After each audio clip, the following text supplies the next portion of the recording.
ஆண்டவராக இயேசு கிறிஸ்துவின் நாமத்தில் என் அன்பின் வாழ்த்துக்கள். இந்த நாள் உங்கள் மத்தியில் செய்தியை அளிப்பதில் மகிழ்ச்சி அடைகிறேன். இன்றைக்கு நம்முடைய தியானத்திற்காக நாம் தெரிந்து கொள்ள ஒரு வசனம், யோபுவின் புஸ்தகம் 37ஆம் அதிகாரம் 7வது வசனம். அவர் சகல மனுஷருடைய கையையும் முத்திரித்து போடுகிறார். சகல மனுஷரும் அவரை அறிய வேண்டும் என்பதற்காக சகல மனுஷருடைய கையையும் முத்திரித்து போடுகிறார். ஆண்டவர் தம்முடைய ஜனங்கள் தம்மை அறிந்து கொள்ளும்படி, தம்மில் நிலைத்திருக்கும்படி, தம்மை அறிந்து வழிநடத்தப்படும்படி அவர் முத்திரித்து போடுகிறார். உன்னத பாட்டு புஸ்தகத்தில் நாம் வாசிக்கும் பொழுது சொல்லப்பட்டிருக்கிறது, முத்திரிக்கப்பட்ட கிணறு, மறைவு கட்டப்பட்ட நீரூற்று. ஆண்டவர் தமக்காக வேறு பிரித்தெடுக்கும்படி அவர் முத்திரித்து போடுவதின் நோக்கம், நீங்கள் அவருக்கு சொந்தமானவர்கள் என்பதை விளங்கப்படுவதற்கு. இந்த நாட்களில் கர்த்தருடைய பிள்ளைகள், அவர் தம்முடையவர்கள், தம்முடைய ஜனம், தம்முடைய சம்பத்து, நீ என்னுடையவன், நீ என்னுடையவள் என்று சொல்லி நம்மை பார்த்து தேவாதி தேவன் சொல்லுவதற்குத்தான் முத்திரித்து போடுகிறது. நீ மறைவு கட்டப்பட்ட நீரூற்று என்றால், முத்திரிக்கப்பட்ட கிணறு என்றால் எனக்கு சொந்தம், வேறு ஒருவருக்கும் அது சொந்தமானது அல்ல என்பதை விளங்கப்படுகிறது. அதே போலதான் கர்த்தருடைய பிள்ளைகள், நாம் தேவனுக்காக, தேவனை அறிகிற அறிவிலே வளர்ச்சி அடைய வேண்டும் என்பதற்காக அவர் நம்மேல் அந்த முத்திரித்து நம்மை வேறுபிரித்து வைத்துக் கொள்கிறார். பிசாசு நமக்கு விரோதமாய் தீங்கு செய்ய எத்தனைக்கும் பொழுது பரிசுத்த ஆவியானவர் என்கிற அந்த முத்திரை நமக்கு பல விதங்களில் உதவி செய்யும். நாம் பரிசுத்த ஆவியானவர் என்கிற முத்திரையை பெற்றிருந்தால் பிசாசுடைய தந்திரங்களுக்கு நம்மை விலக்கி காத்து கொள்ள முடியும். ஏனென்றால் பரிசுத்த ஆவியானவர் நம்மை போதித்து அழகாய் நடத்துவார். அவர்தான் முத்திரையான ஆவியானவர். இந்த பரிசுத்த ஆவியானவர் நமக்குள்ள முத்திரையாய் தரித்து கொள்ளுவோமே ஆனால் நாம் பிசாசுடைய உபாய தந்திரங்களுக்கு விலக்கி கொள்ள முடியும். சத்துரு எழும்பி வருவா, ஆவியானவர் அங்கே கொடியேற்றுவார். சத்துரு பிரபாகித்து வருவார், ஆவியானவர் அவனுக்கு விரோதமா எழும்பினா போதும், ஓடி போயிடுவான். அதனால்தான் வேதத்துல ஆரம்பத்திலேயே ஆதியிலே தேவன் வானத்தையும் பூமியையும் சிருஷ்டித்தார் இருக்குல்ல, அதுக்கு கீழே சொல்லப்படுது, ஜலத்தின் மேல் ஆவியானவர் அசைவாடினார். பூமி ஒழுங்கின்மை வறுமையுமா இருந்ததானால் ஜலத்தின் மேல் ஆவியானவர் அசைவாடினார்.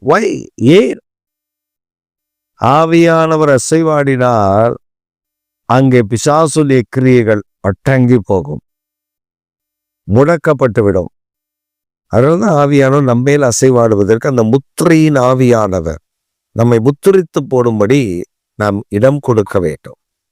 பரிசுத்த ஆவியானவர் நம்மில் ஆளுகை செய்யும்படி நாம் இடம் கொடுக்க வேண்டும். பரிசுத்த ஆவியானவர் நம்மை நடத்தும்படி நம்ம இடம் கொடுக்கணும். பரிசுத்த ஆவியானவர் நமக்குள்ளே வாசம் பண்ணும்படி இடம் கொடுக்கணும். இப்ப நம்ம என்ன பண்றோம் அப்படின்னா, நம்ம எல்லாம் தெரிஞ்ச மாதிரி ஆராதனைக்கு போகும்போதே இங்கிருந்து மொபைல பேசிட்டே போறது. ஆராதனைக்கு போனதுக்கு அப்புறமும் உள்ள மனம் இல்லாம மொபைல்ல பேசி வெளில வர்றது போறது, உள்ள வர்றது போறது. ஆராதனை இப்ப எல்லாம் சுருக்கி, பெருக்கமா இருந்த ஆராதனை இப்ப சுருக்கி 1.5 மணி நேரம், சில சபைகள் தான் 2 மணி நேரம், பல சபைகள்ல 1.5 மணி நேரம், சில சபைகள்ல 1 மணி நேரம். இந்த 1 மணி நேரம் கூட உட்கார முடியாத விசுவாசிகள் ஆவியானவருடைய அபிஷேக அனுபவத்தை எப்படி காத்து கொள்ள முடியும்? கஷ்டம். ஆவியானவரை அனுபவிக்க வேண்டும், அந்த ஆவியின் வரங்கள் நமக்குள்ள கிரியை செய்ய வேண்டுமோ பல மணி நேரம் காத்திருக்கணும். ஜெபத்துல காத்திருக்கணும், ஜெபிக்க காத்திருக்கணும். ஆராதனைக்கு போறோம், போன உடனே பக்கத்துல வந்திருக்கிற அக்காவோ அண்ணனோ பார்த்து, ஹாய் எப்படி இருக்க, பிரைஸ் அலாட், ராமும் பிரைஸ் அலாட், சாப்பிட்டீங்களா, வந்தீங்களா, எப்படி இருக்கீங்க, என்ன ஏது, ஆராதனைக்குள்ள வந்துட்டு உட்காந்து பேசுற கதை. ஏன் இவ்வளவு நேரம் நீ பார்க்காத ஊர்ல இருந்தாம்மா வந்த, பார்க்காத ஊர்ல இருந்தாப்பா வந்த, இல்லையே. சபைக்குள்ள வந்த உடனே நாம் செய்ய வேண்டிய காரியம், இப்ப அபிஷேகம் பெற்ற கர்த்தருடைய பிள்ளைகளா இருந்தா 2 காரியங்களை நீங்க கவனிக்க முடியும். அவங்க கிட்ட முத்திரிக்கப்பட்ட பிள்ளைகள்லாம் 2 காரியங்களை செய்வாங்க. ஒண்ணு, அவங்க வந்த உடனே முழங்கால் பட்டிட்டு தேவனை நோக்கி பார்ப்பாங்க, ஜெபம் பண்ணுவாங்க. 2வது, சபைக்கு வருவதற்கு முன்பு வீட்டுல ஜெபம் பண்ணிட்டு வருவாங்க. இதான் முத்திரிக்கப்பட்ட ஆவியானவர். நம்ம ஆட்கள் வரும்போதே வீட்டுல சண்டை, மனைவிகிட்ட சண்டை, பிள்ளைகிட்ட சண்டை, வண்டியில ஏறி உட்காரும்போது சண்டை, அடிதடிலாம் வரும்.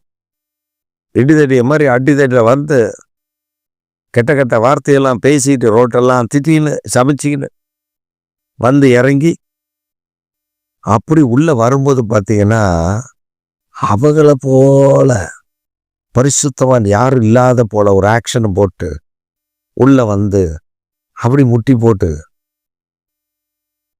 போடும்போதே பார்க்கறது, நம்ம முட்டி போடுறது எத்தனை பேர் பார்க்குறாங்க, நானும் முட்டி போடுறேன் பார்த்தீங்களா அப்படின்னு. அப்புறம் பக்கத்தில் இருக்கிறவங்க அப்போ பேச ஆரம்பிக்கிறதா, ஆராதனை முழுவதும் பேசிட்டு அந்த பாஸ்டர் என்ன பிரசங்கம் பண்ணாரு அதெல்லாம் ஒன்றும் தெரியாது. அவர் சரியில்லை, இந்த பாஸ்டர் வர வர செழிப்பாயிட்டே போறாரு, அவர் அப்படி ஆகிறாரு. உனக்கேண்டாப்பா, கர்த்தர் ஒரு மனிதனை ஆசீர்வதித்தால் உயர்த்துருவார். கர்த்தர் ஒரு மனிதனோட ஆவியானவர் கூட இருந்தால் தான் ஒரு மனிதனை உயர்த்த முடியும். அங்கே போய் உட்காந்து புலம்பி தள்ளி போன ஆசீர்வாதங்கள், பெற்றுக்கொள்ள போக வேண்டிய ஆசீர்வாதங்கள்லாம் இழந்து சாபத்தை கொண்டு வந்துடுறோம். அதனால தான் கர்த்தர் சொல்றாரு, மாம்சமான எல்லா மனிதர்களும் என்னை அறிந்து கொள்ளும்படி, கர்த்தரை அறிந்து கொள்ளும்படி எல்லா மனிதருடைய கரங்களையும் கர்த்தர் முத்தரித்து போட்டார். அப்படின்னா பரிசுத்த ஆவியானவர் அவர்களுக்குள்ள வந்து அவர்களை ஆளுகை செய்ய போகிறார். இது சீக்கிரத்துல நடக்க போகிற ஒரு காரியத்தை குறித்து யோபு தரிசனமாய் சொல்லுகிறார். இந்த காலை வேளையில் ஆவியானவர் உங்கள் நடுவில் அசைவாடி உங்களை முத்தரித்து தமக்கு உகந்த பாத்திரமாக உங்களை மாற்றப் போகிறார் என்று இந்த காலை வேளையில் உங்களோடு கூட பேசுகிறார். நீங்களும் அதை பெற்று அனுபவித்து தேவனுடைய நாமத்தை உயர்த்த வேண்டும் என்று இயேசுவின் நாமத்தில் உங்களை ஆசீர்வதித்து ஜெபிக்கிறேன். ஆமென், ஆமென்.